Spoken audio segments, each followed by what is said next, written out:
Hi, my name's Dave Fitzpatrick. I'm an educational consultant for RM Education, and this video is going to look at how we can maximise student engagement using a tool called Nearpod. Nearpod works seamlessly with Google Slides and enables you as a teacher to add interactive elements into your slide presentation.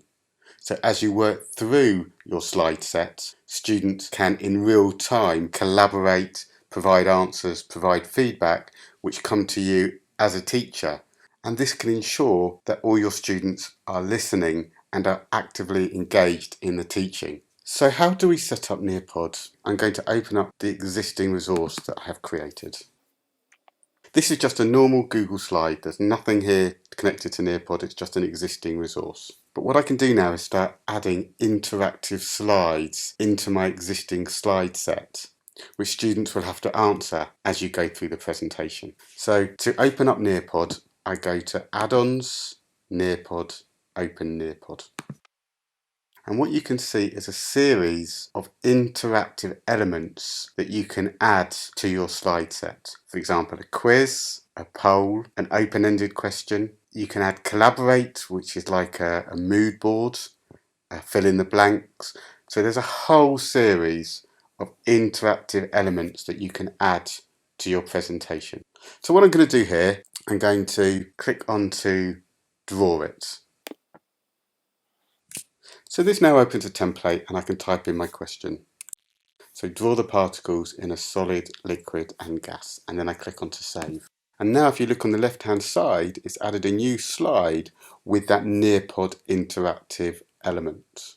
I'm going to go back to my tools here and I'm going to go to a fill in the blank and I'm going to type in a question. Having typed in my question, I simply go to next. And now I click on the words that I want to disappear. Then I click on to done. And I can change the order of the slides just as you would in a normal slideshow presentation. I'm now going to add a collaborate slide. Enter a topic and click on to save. And finally, let's have a look at an open-ended question. Type in my question. Click on to save. So now you can see I've gone to my existing Google slideshow and punctuated it with some additional Nearpod interactive slides. When you're finished, you go save and go to Nearpod. And that's it. So now, of course, I need to run through my slideshow, but I want the students to be running through it with me, and when they get to the interactive, collaborative slides, they need to input their answers. So what I do is I simply click here and go to Live Lesson. Underneath you'll see Student Pace. This is a way that you can allow students to do this in their own time, but please bear in mind this is only available when you pay for the premium version of Nearpod and not the free version.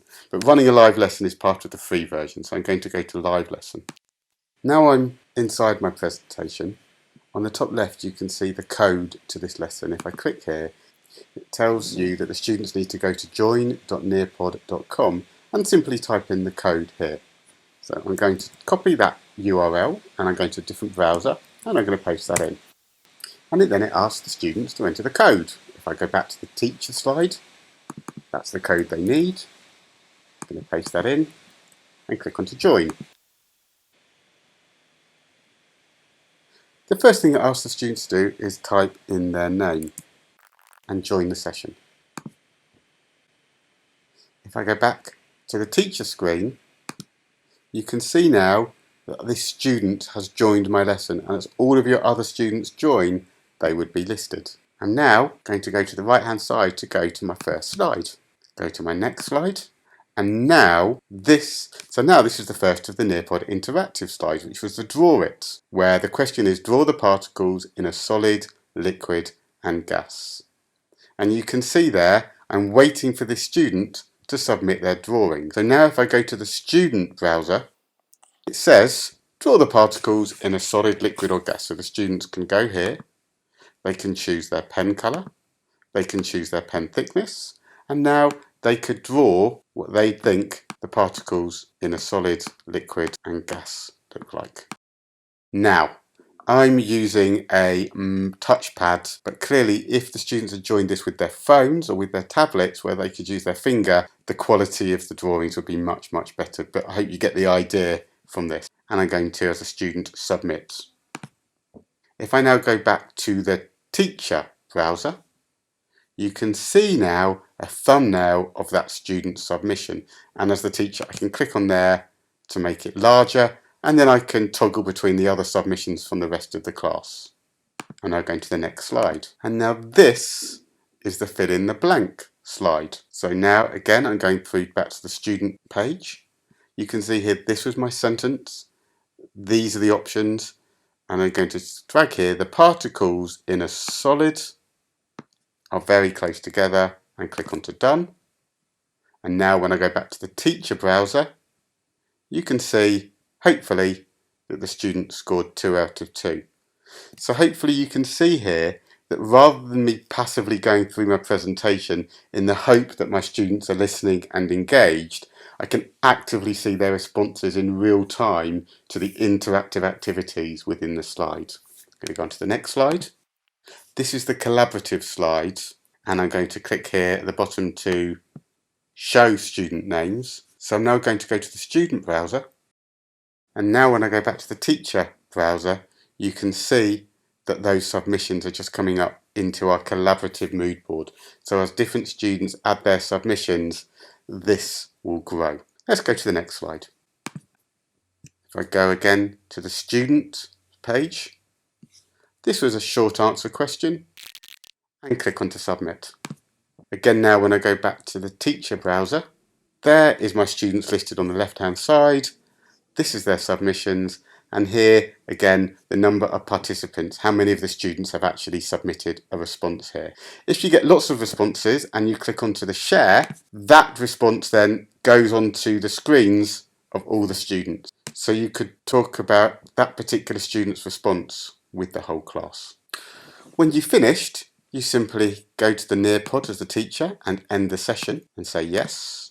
The session is now finished. If I go back to the student page, you can see the session is ended. But really importantly now as the teacher, if I go to reports and I choose the lesson and click here, it will now give me a summary as well as each individual response to each of those interactive slides from each of my students for that lesson.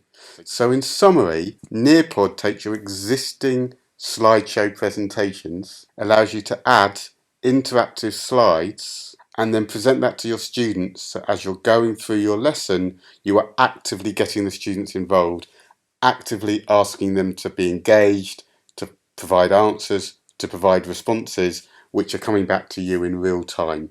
So I think this is a really effective way of maximising student engagement. To make Nearpod available to your organisation, simply ask your super administrator to log on to the admin console as shown below. Click onto the apps, click onto marketplace apps, and you have two options. This will install the add-on automatically for either your whole organisation or for a particular organisational unit. Or if you whitelist the add-on, it means that although it won't be there automatically, users can at their discretion add it themselves. But if I go here to add app to domain install list, search for Nearpod, press return, there's the tile for the add-on, and I simply would click on the install button here. Thank you for listening.